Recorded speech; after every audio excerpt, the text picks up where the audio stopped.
Bonjour à toutes et à tous, nous sommes toujours sur Reporter Normandie Jeune au Forum mondial de la paix à Caen à l'abbaye aux Dames. Donc aujourd'hui nous avons pour invité Marc Van der Wood, bonjour à vous, Bonjour. et Léo Broza qui est notre, allez-y, Intervieweur, bonjour. intervieweur. Bonjour à toi. Donc je te donne tout de suite la parole Léo pour les questions. Eh ben parfait, donc Marc, bonjour. Si je peux me permettre de vous appeler Marc. Oui, oui, allez-y. Oui, oui, Merci, d'autres génial. comme ça, oui.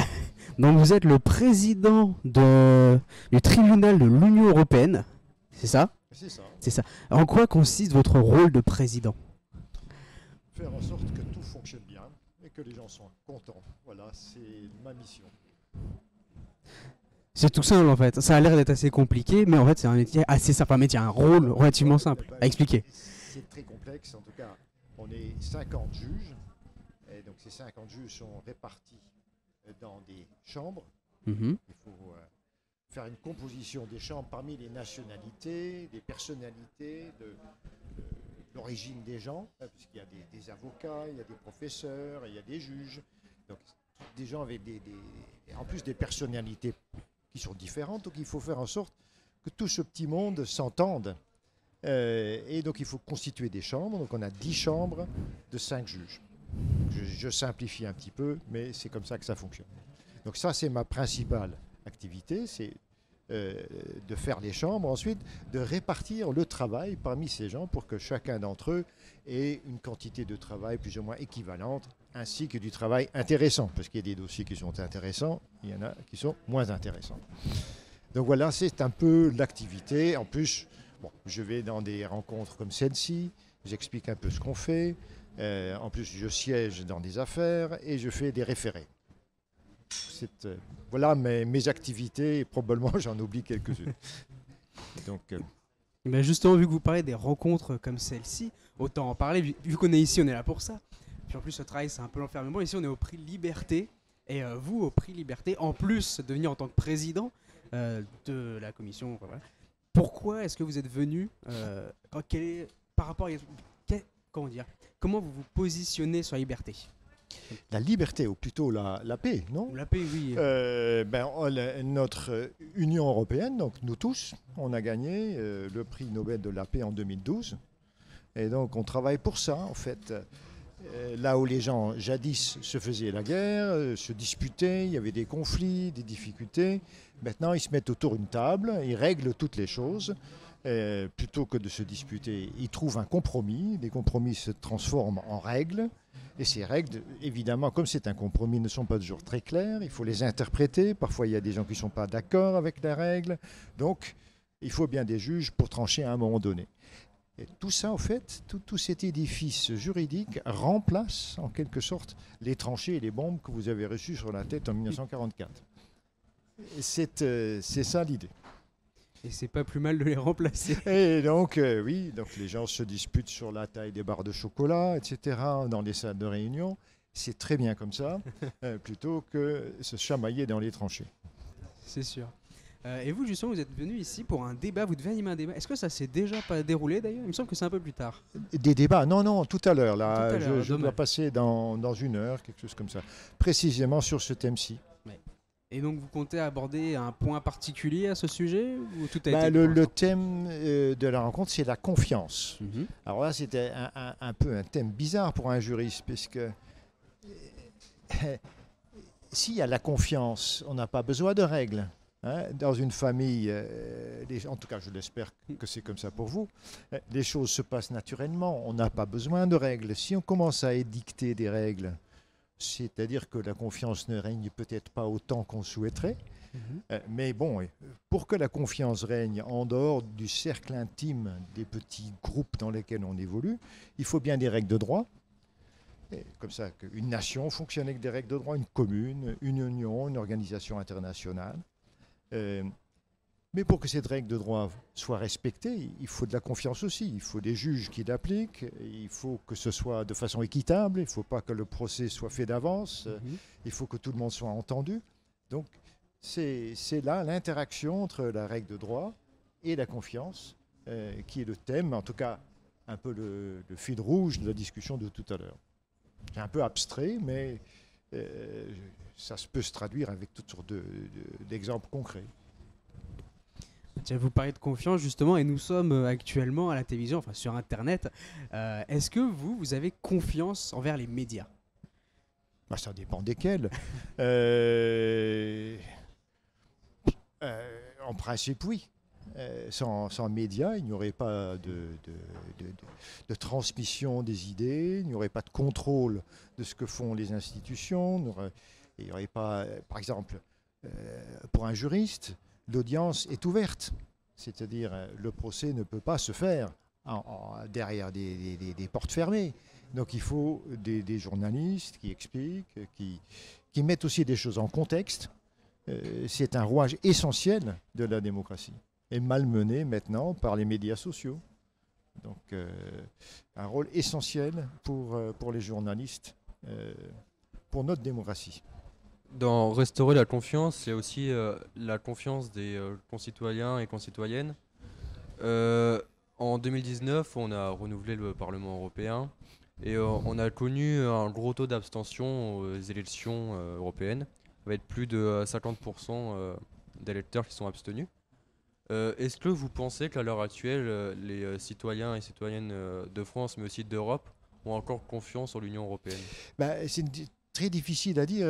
J'ai consulté pour ça des eurobaromètres. En fait, le Parlement européen se soucie de tout ça et fait des sondages par Ipsos et des organisations de ce style. Et il s'avère que la confiance augmente. S'il y a eu, je dirais jusqu'à peu près les années 90, un taux de confiance assez haut. Ensuite, ça s'est finalement baissé, c'est diminué au courant des années 90, début des années 2000, avec tous ces référendums. Il y avait Maastricht, il y avait toute cette série de choses, ensuite le traité de Lisbonne. Donc ça, c'est une mauvaise période. Mais là, ça remonte après la crise des réfugiés, après le Brexit. Et là, vous le voyez ce que ça fait, le Brexit, pour un pays. La confiance remonte. Maintenant, il y a toujours du travail à faire. En plus, qu'est-ce que c'est la confiance? C'est difficile à dire. Mais le taux d'abstention est un réel problème. Et personnellement, j'ai une difficulté avec ça. Ça s'appelle des élections européennes, mais je ne pense pas que l'adjectif européen pour ces élections soit tout à fait mérité. C'est plutôt des organisations, des élections nationales organisées pour le besoin du Parlement européen. Et là, il y a encore du travail à faire. Par exemple, pourquoi ne pas faire les élections européennes le même jour? Les gens regardent bien le Festival européen de la chanson. Pourquoi pas avoir une soirée élection européenne? Ce serait beaucoup plus intéressant que d'avoir des élections au Danemark, en Italie. Ça ne vous intéresse pas. Donc, il y a quand même là encore du progrès à faire pour créer la confiance dans une situation où finalement les États se protègent un peu contre l'Union européenne. Ensuite, on a parlé de confiance auprès des citoyens et citoyennes. Au niveau des parlementaires, il y en a au niveau de la majorité qui ont encore confiance en l'Union européenne. On sait qu'il y a des élus qui veulent sortir de l'Union européenne. Quel est le rôle du tribunal, par exemple en séance plénière ou des choses comme ça? Nous, on intervient plein, on est complètement passif. On est une juridiction administrative, donc en fait, on fait partie d'une grande institution qui s'appelle la Cour de justice de l'Union européenne. Il y a deux volets. Il y a un volet pour les États, c'est-à-dire si vous avez un problème ou quelque chose et vous revendiquez du droit européen, vous allez devant une juridiction nationale. Si celle-là a un problème, elle peut poser une question aux collègues de la Cour. En revanche, quand vous avez une difficulté avec les institutions européennes, par exemple une entreprise ou par exemple un État, vous venez chez nous. Au fait, la Cour de justice contrôle les États, nous, on contrôle les institutions, y inclut le Parlement européen. Par exemple, les décomptes, les régimes de pension, les expulsions, leur immunité, ce sont des cas qui passent chez nous. Donc on est en quelque sorte des garde-fous dans un système où il y a trois pouvoirs, l'exécutif, le Parlement et les juges. D'accord. Et juste pour savoir, on sait qu'il y a deux parlements, un à Bruxelles et un à Strasbourg. dans lequel vous siégez, vous siégez. Mais non, on ne quels sont siège vos pas, bureaux non, Bah, non. vos bureaux sont Nous, où, on du coup est tout à fait à part. Je ne suis pas du Parlement du tout. Donc, ça n'a absolument rien à voir. Nous, on est un juge. On n'est pas un parlementaire. Je ne suis pas un politicien. Et les questions de savoir s'il faut sortir ou non, ou quoi que ce soit, ça, c'est des questions politiques. Nous, on applique le droit. Et donc, c'est pas du tout de notre ressort. Donc, il faut bien comprendre ce que c'est une juridiction. Par exemple, ici, vous allez, je sais pas, le tribunal administratif, je suis sûr qu'il y en a un ici à Caen. C'est pas la même chose que l'Assemblée nationale ou le Sénat. Donc, il faut bien comprendre, faire cette distinction entre les pouvoirs auxquels on a affaire. C'est un peu abstrait tout ça. Hein. Oui, c'est très abstrait, surtout pour nous qui sommes jeunes et la plupart ont voté qu'une seule fois municipale dernière. Il faut il faut visiter les lieux, il faut rendre visite, il faut voir, se rendre sur place. Il y a à demander à l'école, par exemple, où vous êtes, de vous rendre sur place. Ça rend les choses plus concrètes. Mais d'ailleurs, si on a dans le public, on a des visiteuses ou des visiteurs qui veulent s'y rendre, comment ça peut se passer? Alors avec le Covid, c'est un peu compliqué. Mais il y a un service visite, donc il faut prendre, soit chez nous, par exemple participer à une audience, parfois ça peut être amusant, en tout cas c'est instructif, ou par exemple une réunion d'une commission parlementaire à Bruxelles ou à Strasbourg. Il faut prendre contact avec le service visite de l'institution en question. C'est gentil, merci. Léo, d'autres questions qui te viennent à l'esprit ou pas? Bah oui, justement, vous venez de parler d'une instance. Et juste comme ça, une idée qui m'est venue, une question. J'ai toujours des questions qui tombent de toute façon. Comment se déroulent justement vos sessions, on va dire, à ce sujet-là, sur les décisions que vous avez à prendre juridiques? Alors, il y a le dossier, par exemple, il y en a. Prenons un cas concret. Voilà, il y a eu la révolte en Ukraine. Et ça a été opprimé. Les Ukrainiens ont élu un nouveau gouvernement. Les anciens ont été sanctionnés par les États membres et l'Union européenne. Ils sont sur des listes. Parfois, ils ne sont pas contents qu'ils sont sur cette liste et ils viennent chez nous, mais je n'ai pas à être sur cette liste. Alors, cette liste, c'est pas très drôle d'être sur cette liste puisqu'on ne peut pas se déplacer dans l'Union européenne. Tous les services financiers sont gelés. Donc, les yachts à Nice, etc., on ne peut plus y toucher. Donc, pour eux, c'est un problème. Mais donc, ils viennent chez nous en disant « mais je suis innocent », etc. Donc, alors, ça se passe que l'affaire rentre. Il y a un avocat qui représente ce monsieur ou cette dame. Le dossier est instruit chez nous. Ensuite, les parties sont entendues. La partie étant le monsieur ou la dame qui est sur la liste, d'une part, et l'institution européenne, en l'occurrence la Commission ou le Conseil, d'autre part. Et nous, on tranche si cette sanction est justifiée ou non. Et si ensuite, après, on peut encore aller en pourvoi, en appel, devant la Cour de justice. Donc, c'est un exemple typique qui me vient à l'esprit parce que c'est le dossier que j'ai lu dans la voiture en venant ici. Mais il y en a d'autres. Donc. D'ailleurs, au niveau de la charge de travail, pour vous, elle est grosse ou pas Qu'est-ce que c'est? Quand on aime ce qu'on fait, c'est jamais. Quand on est enthousiaste, vous allez le voir dans vos carrières, il faut choisir quelque chose qui vous plaît.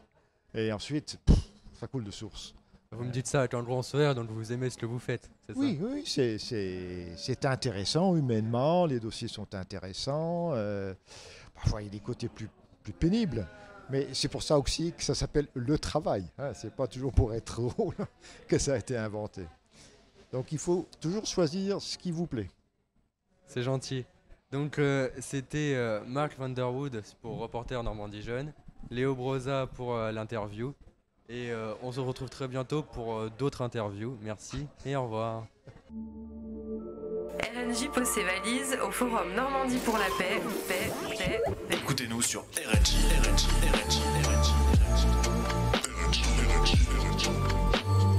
Retrouvez-nous en direct du parc Michel Dornano, jeudi 1er et vendredi 2 octobre.